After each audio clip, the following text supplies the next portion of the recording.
February 20th, 1942, Central Pacific. US Lexington CV-2 is driving hard at roughly 25-30 knots, because speed is the only cover in open ocean.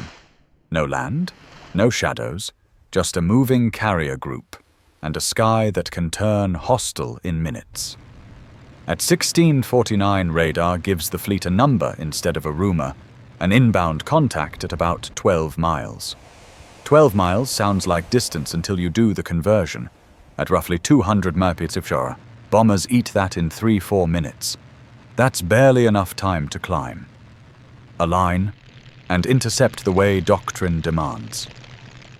On deck, fighters are already being treated like consumables engines at full power.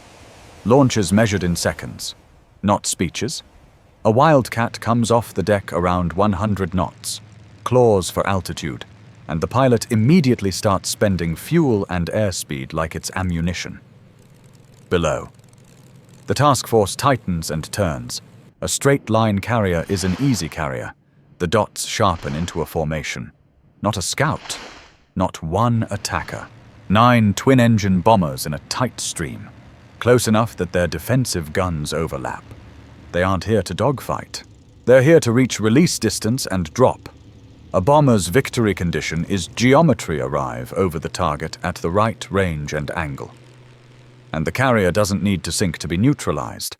One hit can jam elevators, ignite aviation fuel, trap armed aircraft on deck, and turn flight operations into a fire problem in under 5 minutes. A carrier is a war machine built around fuel. Bombs. And parked airplanes exactly the things that hate shrapnel and flame. Carrier air defense doctrine exists to prevent this. Intercept from above. Attack in coordinated sections. Fire in controlled bursts. Break formation. Climb and reset. The rule is simple: don't charge a bomber stream alone, because you risk your fighter and still fail to stop the raid. But today, the screen is misaligned. Some fighters are out of position. Some are still chasing earlier contacts. Radios overlap. Vectors arrive late. And this is how carriers get hit, not because nobody fights, but because the intercept is off by 30 seconds. 2 Wildcats end up in the only patch of sky that matters. One of them is flown by Lieutenant Junior Grade Edward Butch O'Hare, young enough that men still call him too green when they think he can't carry the moment. At about 1700, O'Hare sees the bombers clearly roughly 1,500 feet above them and about 9 miles out. The carrier group is directly under the bomber track, growing larger as the range collapses, every 10 seconds. The distance drops by hundreds of yards. The fight is now a countdown. His Wildcat is finite. 4 50-caliber guns, about 450 rounds per gun, and roughly 800 rounds total. That isn't endless firepower, it's a few short. Controlled bursts. Once the belts are empty, he's out of votes. Then the worst signal comes from the only other fighter in position, guns jammed. The defense that was thin becomes a single point. 1 pilot, 1 working trigger, 9 bombers, a carrier group beneath them with no room to hide. Doctrine says disengage and wait for a coordinated intercept, but waiting costs miles, and miles cost the carrier. So O'Hare converts altitude into speed and commits to the one option left: close range. Repeated attack runs inside the bomber stream's defensive envelope, where return fire is aimed and mistakes are fatal.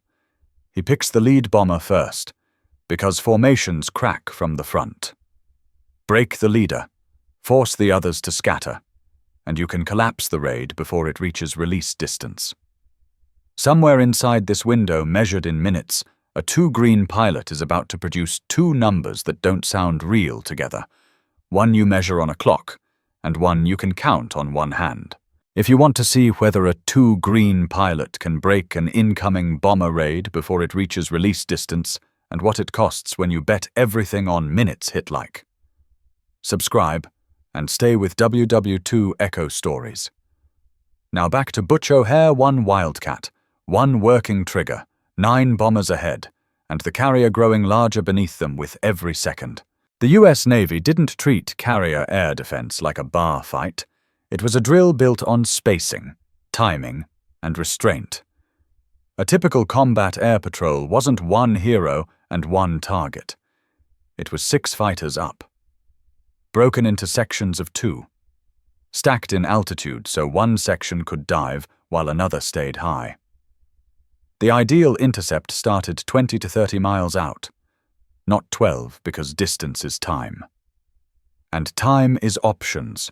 You wanted to meet bombers at 10,000, 15,000 feet. Above them, with enough room to dive, fire, climb back up, and repeat without getting dragged into their gun envelopes. Because the hard rule was simple. Don't sit in front of a bomber's guns, don't follow one straight, don't stay close. A bomber formation is built to punish exactly that mistake, even without escorts.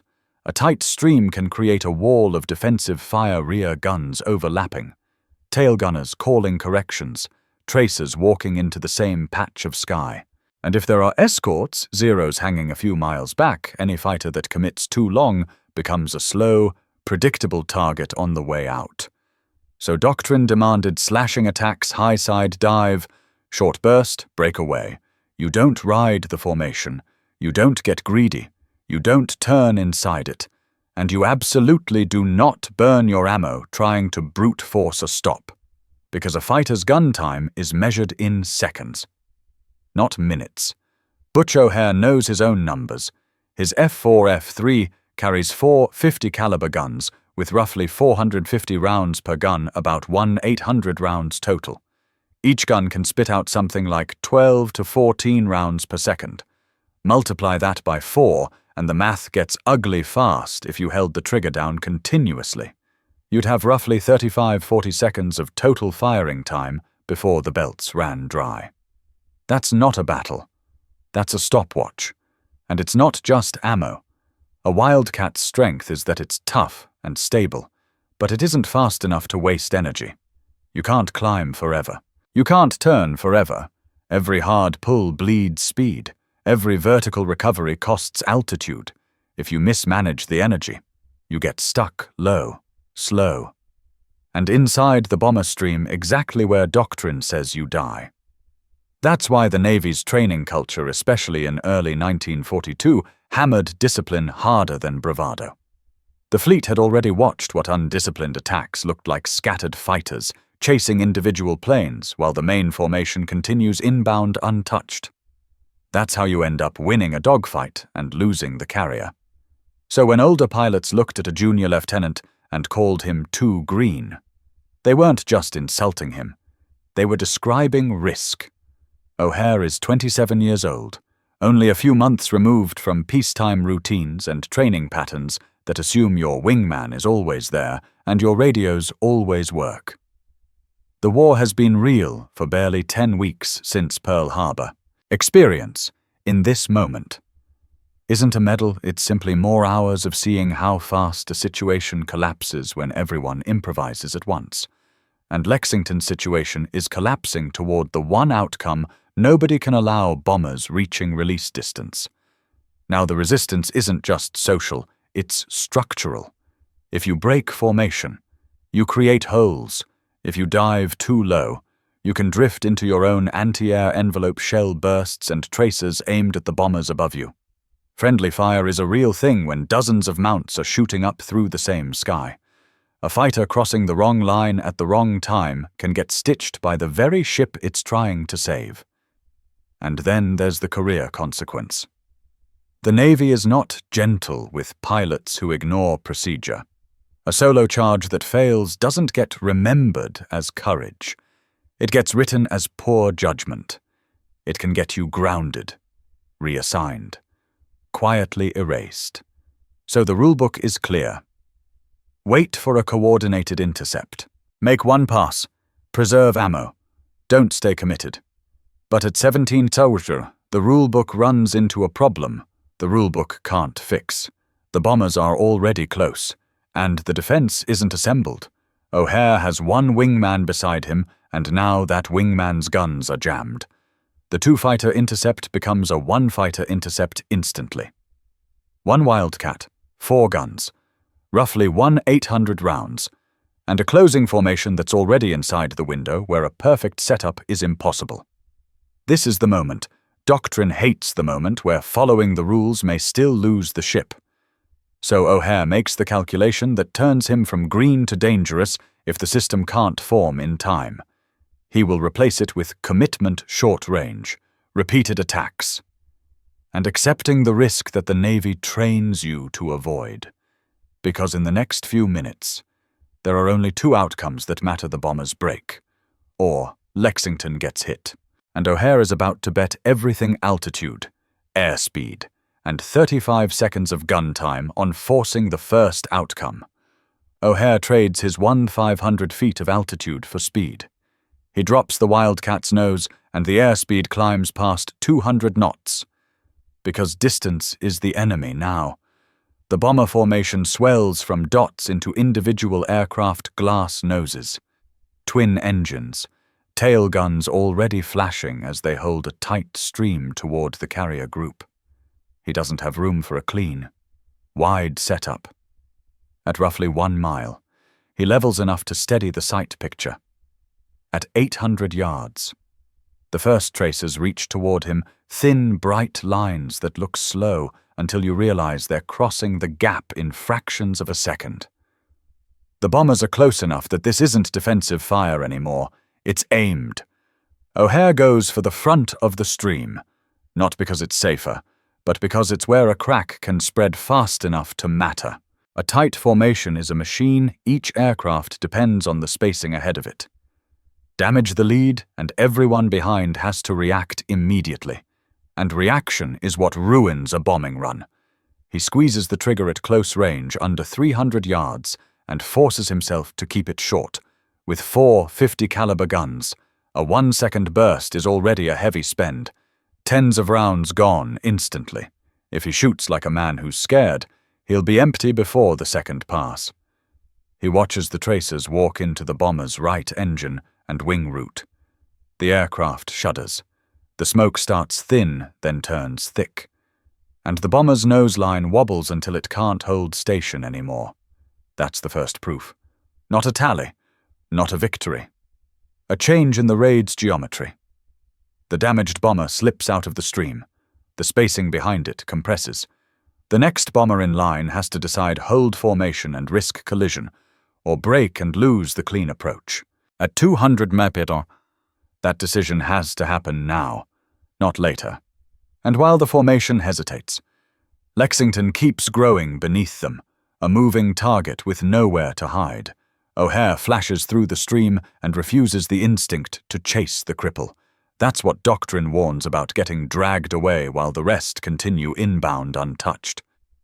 He brakes hard, pulls the Wildcat around, and claws back a few hundred feet, just enough altitude to reset without bleeding all his speed. The turn isn't elegant. It's functional. Every second spent turning is a second the bombers spend closing. He checks down at the ocean and sees the carrier group's wakes carving tight arcs. He checks the bomber line again. Too many are still flying straight. His wingman is still there, but with jammed guns. He might as well be unarmed. The defense that should be layered and coordinated is still a single fighter trying to do a squadron's job. So the small win doesn't solve the big problem. It only buys seconds. O'Hare rolls in for a second run. The gunners are ready now. The tracer lines are tighter, converging where he will be, not where he was. He keeps closing anyway, because the alternative is letting the bombers reach release distance intact. He picks the next bomber and aims for the same kind of immediate disruption engine. Cockpit. Anything that forces the pilot to correct. Another short burst. 1 to 2 seconds. No more. The bomber jerks. Altitude bleeds, and the spacing opens in the wrong places. Now the raid isn't a clean stream anymore. It's starting to fragment. But fragmentation isn't victory, not with multiple bombers still stable, still inbound, still only minutes from the drop. O'Hare can feel his resources shrinking, altitude spent in each dive. Speed bled in each break. Ammunition burned in seconds. He doesn't have time as a resource at all. He has only a narrowing window and a finite belt in his wings. And the Navy won't call this a tactic yet. From the outside, one fighter shaking up a formation could still be written off as a stunt unless it actually stops the raid. Unless it changes the outcome for the carrier, not just the shape of the sky. O'Hare knows that too.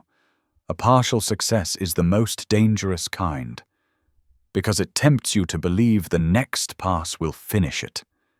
He tightens his turn, sets up again, and commits, because now he's already inside the only plan left. The raid is cracking, but not broken, and the distance to release point keeps shrinking. By 17:01, the fight has compressed into a narrow strip of sky and a narrow strip of time. O'Hare isn't thinking in missions anymore. He's thinking in seconds of gun time and miles to release distance. The bomber stream is no longer a neat line, but it's still moving toward the same point straight over the carrier group. He comes around for the third run with less altitude than he wants, after 2 hard breaks. His Wildcat isn't sitting comfortably above the formation anymore. He's closer to their level, still a few 100 feet high, but not enough to feel safe. He's carrying speed, roughly 200 knots, because speed is what keeps him alive when every bomber tailgun is now waiting for him.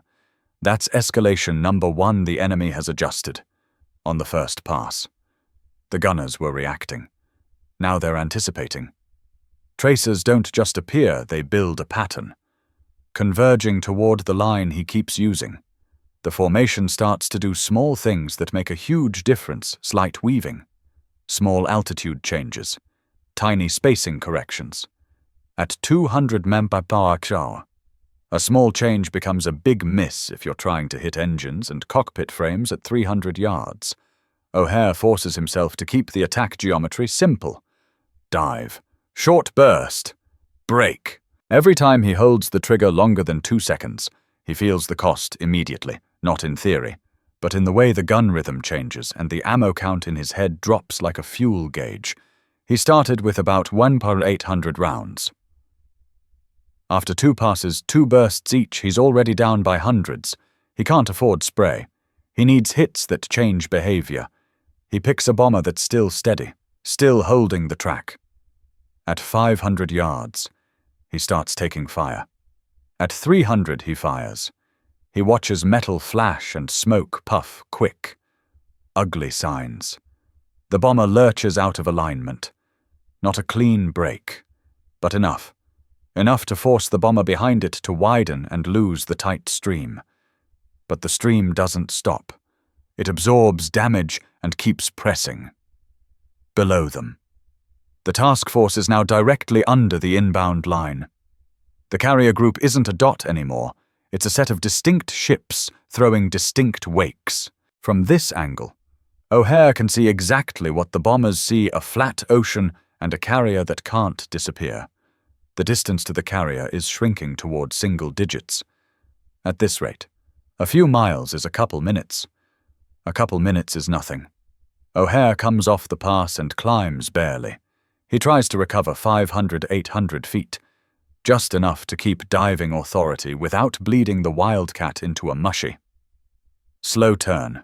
His wingman is still nearby, still fighting the jam, still not shooting.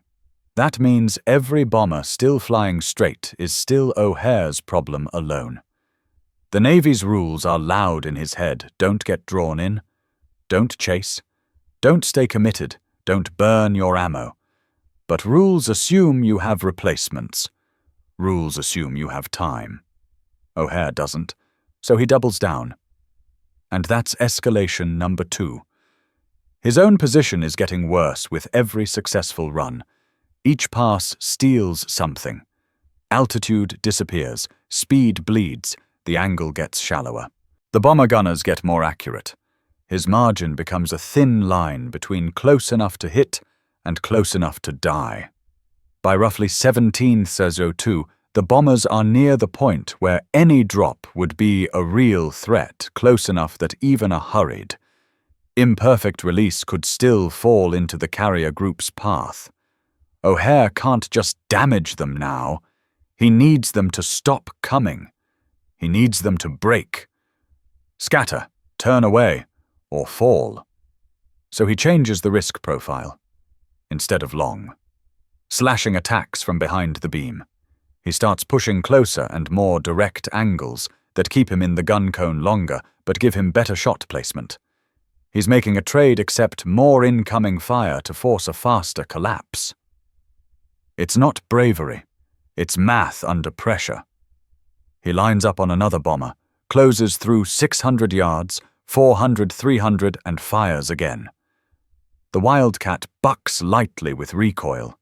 The tracers walk across the fuselage and into the engine area. The bomber responds the way damaged aircraft always respond. At the worst time, it doesn't explode dramatically. It simply loses discipline. It drops a little, yaws a little, and leaves a gap where there wasn't a gap before. The stream is now broken into pieces, clusters rather than a single clean line. That should be good news. It isn't. A broken formation is unpredictable. And unpredictability is dangerous when you're defending a carrier, because a single bomber slipping through at the right moment still gets a drop. Now O'Hare has to make snap choices: which bomber is still stable, which one is still on the correct track, which one is lining up for a straight. Confident run. He's no longer attacking a formation. He's plugging leaks in a dam while the water level keeps rising. He looks down again and sees how close the carrier group is, close enough that he can judge their turn by eye.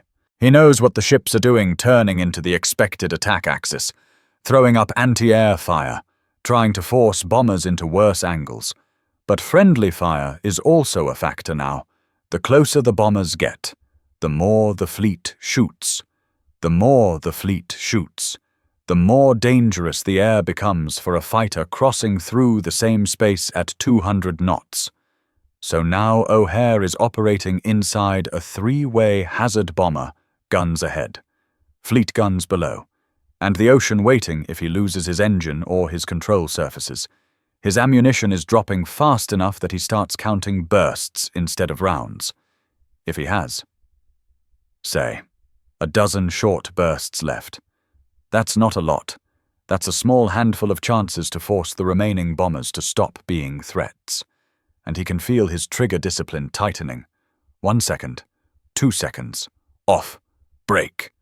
He comes around again, fourth run, maybe fifth, hard to tell now because the fight has become repetitive in the worst way. Line up, close, fire, break, recover, repeat. Each cycle takes less than a minute because the bombers are so close now that there isn't room for a long reset. He isn't circling in wide arcs. He's snapping the Wildcat around in tight, energy-draining turns. At one point, he feels the airplane shudder either from turbulence, near misses, or small hits. He doesn't have time to inspect. He only checks the one thing that matters: the engine still pulls, the controls still answer, and the sight still lines up when he asks it to. If any of those fail, he's done. The bombers are no longer comfortable. Some are jinking, some are slipping out of track, some are losing altitude, but at least one or a few are still pressing. And that's the terrifying part. The raid doesn't need many survivors to hurt the carrier. It needs one accurate bomber at the right moment. O'Hare understands that, and he makes the kind of choice that turns aggressive into all-in. He stops thinking about survival as the primary goal. He starts thinking about denial. Deny the bombers a stable run. Deny them time. Deny them the calm. Straight approach that makes bombs accurate. He dives again, closer than before, and fires another short burst at close range again inside a few hundred yards, again long enough to be effective, short enough to avoid going empty. The bomber responds with another forced correction, another loss of alignment, another piece of the raid peeling away from the clean path to the fleet. But now the cost is unavoidable. His ammunition is nearly at the point where every remaining burst has to count. There's no warning shot. There's no test burst if he misses. He can't buy the moment back. Down below, Lexington is bigger than ever in his peripheral vision. The ocean is littered with wakes, turning arcs, and bursts of anti-air. The distance to the bomber's release window is no longer measured in miles. It's measured in the time it takes to complete one more attack run. O'Hare pulls his Wildcat around again low, tight, fast, and sees at least one bomber still stable enough to be dangerous. He has altitude left for one more committed dive. He has speed for one more hard closure. He has ammunition for only a few more short bursts. And the bombers are close enough now that if he breaks off, even for half a minute, the raid may still reach the drop. There's no road back to the rulebook anymore. Only the next pass. By 1702, everything O'Hare can see is inside a single. Shrinking box bombers ahead, task force below, and the narrow airspace between them filled with tracers and flak bursts. The bombers are no longer coming in. They're here close enough that the carrier group isn't a concept. It's a set of hulls and wakes, each turn visible by eye. O'Hare is lower now than he wants to be. After repeated dives and hard breaks, he's no longer sitting comfortably 500 feet above the stream. He's working with a thinner margin, often 500 to 800 feet over bomber altitude, because every reset costs altitude and every climb costs seconds he doesn't have. His Wildcat is still fast enough to be dangerous, hovering around 200 to 230 knots in the attack cycle. But every turn bleeds speed, and speed is what keeps him from hanging in their gun cones too long. He checks the one gauge he can't ignore ammunition, not in a dial, but in a mental count. He started with roughly 800 rounds. Now, after multiple short bursts 1 to 2 seconds at a time, he's down to the last part of the belt. Not running low. Running low means you can waste a second. This is where every second of trigger time has to produce an immediate effect. Ahead, the raid has fractured into clusters. That sounds like progress, but it's also more dangerous. A single bomber slipping through the chaos still gets a drop. A scattered formation is harder to predict, and prediction is how you intercept. Now O'Hare isn't fighting a formation. He's picking the one aircraft that is still stable enough to kill a carrier. He sees it one bomber holding a clean line, steady wings, nose tracking toward the task force. It's the posture of an airplane about to enter its final approach when the pilot stops maneuvering and starts aiming. That is the no-turning-back moment. If that bomber stays stable for even 30 seconds, it reaches the point where the bombs can fall into the carrier group's path. And once gravity has the weapon, a fighter can't recall it. O'Hare doesn't climb for a better angle. He doesn't widen the circle. He doesn't wait for anyone else to arrive. He drops the nose immediately, turns his last altitude into closure, and commits to the closest pass he's made yet. At 600 yards, the bomber's gunners are already firing. At 400, the tracer lines tighten. At 300, O'Hare is inside the distance where you can see the aircraft's rivet lines and the flashes from the gun positions. He sets a small deflection just a few degrees ahead of the nose and squeezes the trigger. He holds it longer than he wants to closer to 2 to 3 seconds because this pass has to stop the bomber, not just scare it. In that time, well over 100 rounds leave his wings. The Wildcat vibrates lightly, the guns hammering like a single continuous punch. The bomber reacts instantly. Not dramatically, no movie fireball, but mechanically. A puff, then smoke. The right engine loses rhythm. The aircraft yaws, tries to correct, fails to stay level, and the clean approach breaks. The bomber's wings dip. The nose drops. The spacing behind it collapses because the aircraft behind now has to avoid running into it at 200 mph.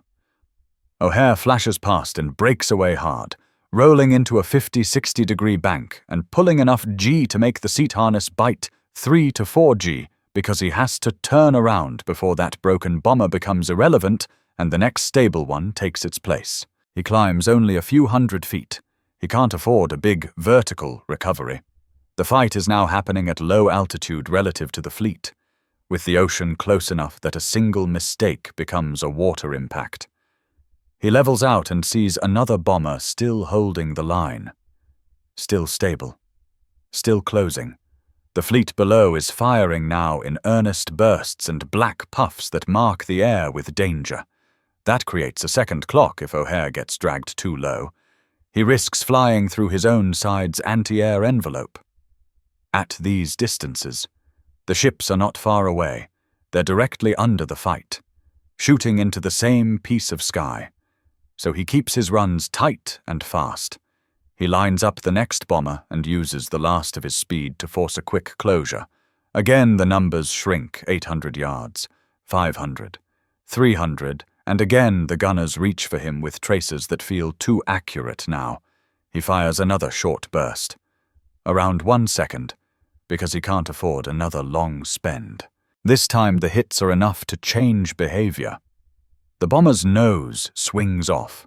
The aircraft slides out of the attack lane, and the formation behind it loses the calm, straight track needed for a proper bomb run. Now the raid is no longer a raid. It's a problem that's bleeding out. But O'Hare can't stop. Not yet. Because he knows what happens if he relaxes one bomber, still intact, still pointed at the carrier group. And the whole story ends with bombs falling into the fleet. He comes around again. Lower than before. His altitude advantage is almost gone. At times he's only a few hundred feet above bomber level, which means his dive is now shallow. Shallow dives mean longer exposure. Longer exposure means more chances for a tail gunner to get lucky. The Wildcat is tough, but it is not invincible. A 0.7mm or 20mm burst in the wrong place engine.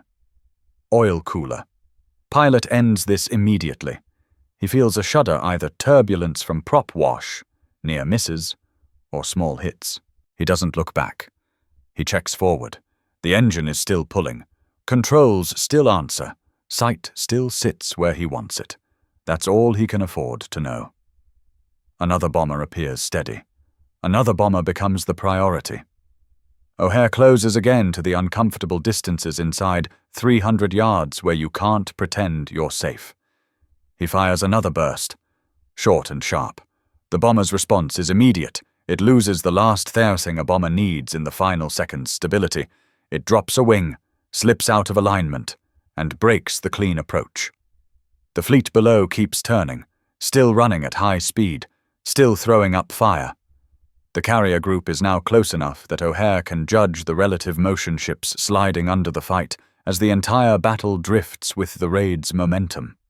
If bombs fall now, they fall into a moving pattern of wakes and steel. O'Hare's ammunition is nearly gone. He can hear it in the rhythm, those micro-pauses that weren't there earlier. The belt is at the tail end. He doesn't have the luxury of one more long burst. He has what's left. And what's left must finish the job. He makes one more committed run, his closest and most direct, yet not because it's dramatic, but because it's efficient. If you have seconds of gun time remaining, you don't waste them at long range, you spend them where rounds hit. He lines up, closes, fires. The bomber breaks away. The remaining attackers, now scattered, no longer have a coherent stream to follow. The release window they were chasing collapses because they can't hold the steady geometry required. A bomber can drop while maneuvering, but accuracy dies the moment stability dies, and O'Hare's entire mission has been to kill stability. Then his guns begin to feel empty. Not a clean click you hear in a movie, but the unmistakable change the recoil pattern fades. The trigger feels different. The number in his head reaches the end. He pulls away and climbs slightly, just enough to clear the mess of gunfire and avoid the ocean, his Wildcat still flying, still answering. But now nearly out of ammunition at the exact moment the raid is finally losing coherence. Below him, Lexington is still moving, still alive, still not burning on deck.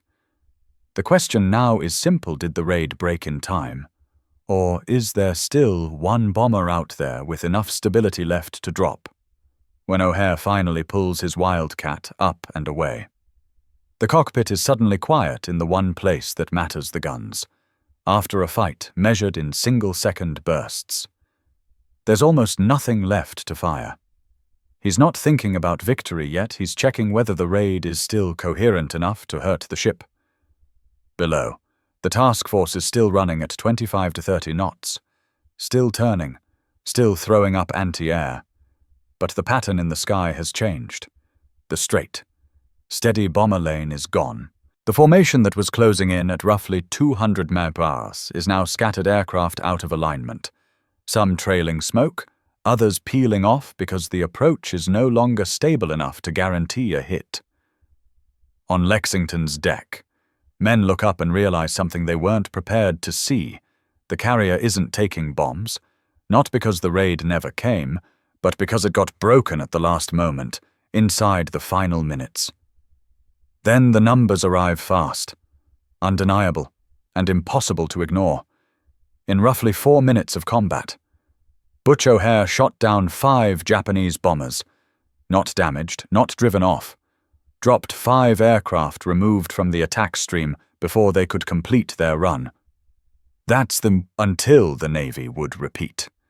Because 4 minutes is barely long enough to run a deck drill, and 5 bombers is enough to change the outcome of an entire strike. The raid that began as 9 bombers was shattered in the window where a carrier usually dies. The immediate reaction is a mix of disbelief and relief. Pilots who land with full ammo loads don't get much attention. Pilots who land with near-empty guns after stopping a strike do. O'Hare's wingman is still there, still alive, still with jammed guns, proof that the system failed in the worst possible way. And one pilot filled the gap. Command decisions shift quickly when the evidence is this clean. The lesson isn't be reckless. It's that carrier defense doctrine needs a contingency for when coordination collapses and distance is already inside 10 miles. The textbooks preach controlled intercepts because they preserve fighters and prevent chaos. But this fight proves a harder truth when the clock is down to minutes and the intercept is late. A pilot who commits at close range can force the only outcome that matters: break the raid before release distance. O'Hare is credited with the action, and the impact spreads beyond one flight. His name becomes shorthand on ready room boards for a specific kind of decision, not the safe one, not the perfect one, but the one that stops bombs from falling on the deck. It's a reminder that procedures are built for normal conditions and in abnormal conditions. The decisive pilot with the correct geometry can save the ship. In the hours after, the carrier group keeps moving, still in enemy waters, still vulnerable, but it's moving with flight operations intact, with planes still launching, because a green lieutenant turned 4 minutes into a wall. The Navy didn't treat February 20th, 1942 as a lucky story. They treated it like data, a raid that starts at 9 bombers, reaches the inner window inside 10 miles. Inside minutes is supposed to force damage on a carrier group, but the outcome didn't match the expectation, because one pilot made the raid unstable at the exact moment stability mattered most. Butch O'Hare's name changed overnight, within weeks. He was being held up as a proof of concept, not that rules don't matter, but that rules have a breaking point when the intercept is late and the clock is measured in seconds. The only thing that matters is denying the bomber a clean run. That's why his story stuck. It wasn't hero versus villain. It was geometry, ammunition discipline, and commitment under a shrinking window. The Navy recognized it at the highest level. O'Hare received the Medal of Honor for that fight, an institutional way of saying the result wasn't just impressive. It was strategically important. And it wasn't the end of his war. He kept flying. He kept leading. He kept operating in the same kind of margins where a single mistake costs an airplane and a life. He didn't get a long post-war career. O'Hare was killed in action on November 26, 1943, disappearing during a night operation in the Pacific. Another mission defined by limited visibility, limited time, and decisions made without perfect information. He was 29 years old, and yet the legacy outgrew the man. His name was carried forward in Navy aviation culture, then into the civilian world, most famously in the name of Chicago's O'Hare International Airport. That's a reminder of what this story really is, not just a personal record, but a marker for how thin the line is between a carrier still launching planes and a carrier burning on deck. The lesson doesn't require a cockpit to matter. Labels like "too green" are comfortable until the system fails, and the only person in position is the one everyone underestimated. Procedures are built for normal conditions. Crisis punishes hesitation. And when the window is 4 minutes, decisiveness can outperform seniority.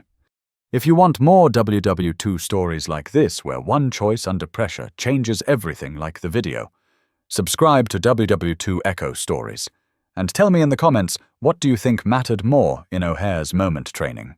Instincts or sheer nerve? And thank you for watching. You're not just an audience, you're helping keep names like Butch O'Hare alive.